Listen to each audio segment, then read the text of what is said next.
Fanera samy manana tompony entreprise Idea Mada.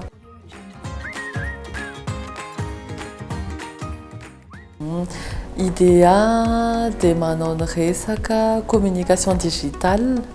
Ao anatin'izany ny marketing d'influence, ao anatiny koa ny marketing digital, les publicités sponsorisées hitanareo eny amin'ny site web reny na ny publicité izay hitanareo eny amin'ny réseaux sociaux ohatra ny Facebook, Instagram, LinkedIn reny. Dia ny fahatelo manarakaraka an'izay ny activité anay dia manao ny resaka gestion de page izay na ny hoe community management.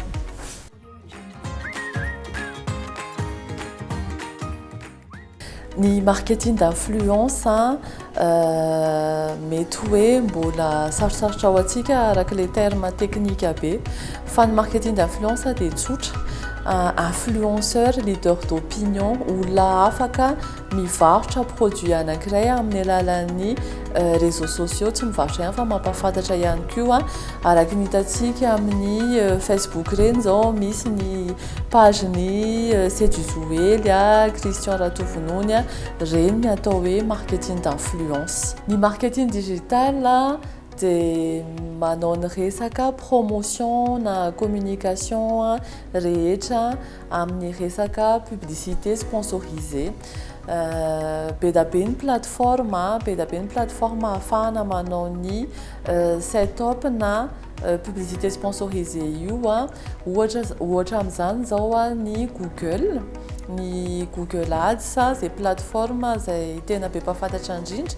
Ankoatran'izay misy koa les versions payantes ho an'ny entreprise efa tena migérer client grande entreprise izay antsoina hoe DV360 iny izany raha ohatra ka hoe partie Google les publicités sponsorisées hitanareo eny amin'ny site web, hitanareo amin'ny application, hitanareo amin'ny YouTube ndraindray misy pop-up na publicité somary intrusive kely izay eo mijery vidéo YouTube ianao dia mipoitra tampoka eo le publicité reny atao hoe publicité sponsorisée. Ankoatran'izay misy indray ny partie réseaux sociaux ohatra hoe ny sponsoring na publicité sur une page Facebook, na marque na page Facebook na créateur de contenu ahafahana mampahafantatra ny produit anankiray na ahafahana booster ny vente na marque na produit anankiray.